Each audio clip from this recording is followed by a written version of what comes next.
Hello दोस्तों, एक और नई वीडियो में आपका फिर से स्वागत है। कैंडल को देखिए, ट्रेड करिए। दोस्तों, मार्केट में ट्रेड करने से पहले हम चार्ट को देखते हैं, लेकिन कैंडल को नहीं देखते हैं। कौन सी कैंडल किस जगह पे बननी चाहिए और किस तरीके से आप मार्केट की डायरेक्शन को समझ सकें कि मार्केट उस डायरेक्शन में चलेगा कि नहीं चलेगा जिस डायरेक्शन में आप ट्रेड कर रहे हैं। थोड़ा दोस्तों मैं आपको कैंडल के बारे में बताता हूँ। कैंडल 3 टाइम फ्रेम में बनती है। पहला 15 मिनट, दूसरा 5 मिनट और तीसरा 1 मिनट। जो 1 मिनट होता है वो हमारे लिए नहीं होता, जो 5 मिनट होता है और 15 मिनट होता है ये हमारे लिए राइट टाइम फ्रेम होता है। आप चाहे बैंक निफ्टी ट्रेड करिए, आप चाहे बिटकॉइन ट्रेड करिए, चाहे आप गोल्ड करिए या किसी भी मार्केट में आप ट्रेड करिए, तो आपको 1 मिनट में ट्रेड करना नहीं है। तो आपको चाहिए 2 टाइम फ्रेम का एनालिसिस, 2 टाइम फ्रेम का एनालिसिस। और एनालिसिस ऐसा करिए कि आपको पता हो कि मार्केट जिस डायरेक्शन के लिए आप ट्रेड ले रहे हैं उस डायरेक्शन में चले। जो पावरफुल कैंडल है उस कैंडल की एक लिस्ट बनाइए, उस कैंडल की एक लिस्ट बनाइए, उस कैंडल को देखिए कि उस कैंडल की क्या पावर है। जैसे हैमर कैंडल है, जो हैमर कैंडल है उसकी पावर आपको पता है। जब हैमर कैंडल किसी लो के पास बनेगा, किसी लो के पास बनेगा तो मार्केट को कहाँ ले जाएगा? ऊपर ले जाएगा। अगर यही उल्टा हैमर बन जाए, इन्वर्टर हैमर बन जाए, तो इसकी पावर क्या है? इसकी पावर ये मार्केट को नीचे ले जाएगा। तो ये 2 कैंडल की पावर है कि मार्केट एक ऊपर ले जाता है, एक मार्केट को नीचे ले जाता है। इसी तरीके से 2-3 कैंडल और है, आप उसके बारे में जानते होंगे। नहीं जानते तो नेक्स्ट वीडियो में आपको बताऊंगा कि कौन कौन सी कैंडल है जिसकी कितनी पावर होती है किस जगह पे। अब आते हैं, हम ट्रेड जब लें तो हमारा ट्रेड उसी डायरेक्शन में चले जिस डायरेक्शन में हमारी एंट्री हो रही है। तो इसके लिए कैसे हम कैंडल को प्रेडिक्ट करें कि हमारा ट्रेड सही होगा कि हमारा ट्रेड गलत होगा। दोस्तों, टाइम फ्रेम लगाइए 15 मिनट, ठीक है। 15 मिनट में अगर आपने टाइम फ्रेम लगाया तो आपको ट्रेड कौन से टाइम फ्रेम में करना है? 5 मिनट में करना है।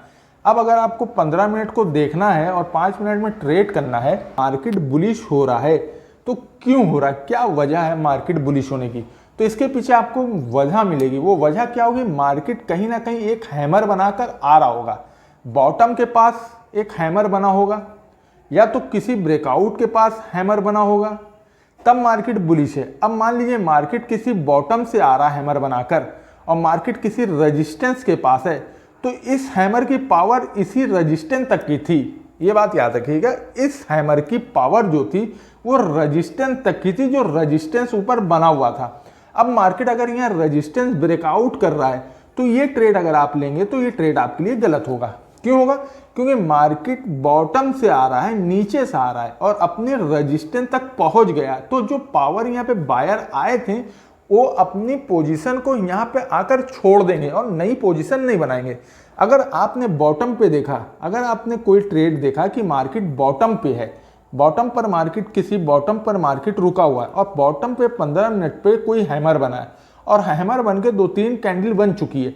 आपने यहाँ पे अपनी चार्ट पे देखा कि 15 मिनट की कैंडल बनी है, 15 मिनट में हैमर बना है, हैमर बनने में एक कैंडल बन चुकी है, मतलब मार्केट अपने बॉटम से मूव कर रहा है। तो आप आएंगे 5 मिनट के टाइम फ्रेम में, 5 मिनट के टाइम फ्रेम में आएंगे तो 5 मिनट में यहाँ पे आपको 6-7 कैंडल मिल चुकी होगी, 6-7 कैंडल मिल चुकी होगी, बन चुकी होगी। तो आपको पता होगा कि मार्केट 15 मिनट के टाइम फ्रेम में हैमर को बॉटम बनाकर मूवमेंट कर रहा है ऊपर का। तो आपका डायरेक्शन क्लियर होगा कि अभी मार्केट पहला हैमर बनाया है, हैमर बनाकर एक कैंडल बनी है, तो मतलब मार्केट अपने नेक्स्ट रेजिस्टेंस तक जरूर जाएगा। अब ऊपर कोई रेजिस्टेंस हो से चला और यहाँ पे ऊपर रेजिस्टेंस, आपकी नज़र यहाँ पे पड़ी कि मार्केट बॉटम में हैमर बनाकर मूवमेंट कर रहा है, तो आप यहाँ पे देखेंगे कि मार्केट ऊपर जा रहा है, तो आपको ट्रेड लेने में डर नहीं लगेगा। क्यों नहीं लगेगा? क्योंकि आपको पता है मार्केट बॉटम से हैमर बनाकर मूवमेंट कर रहा है, तो ये मूवमेंट यहाँ तक जाएगी और आप ट्रेड में कहाँ जाएंगे? बाइंग साइड में जाएंगे। तो आपको यहाँ पे ट्रेड करना है और आपको स्टॉप लॉस किसी लो के नीचे का लगा देना है। क्यों?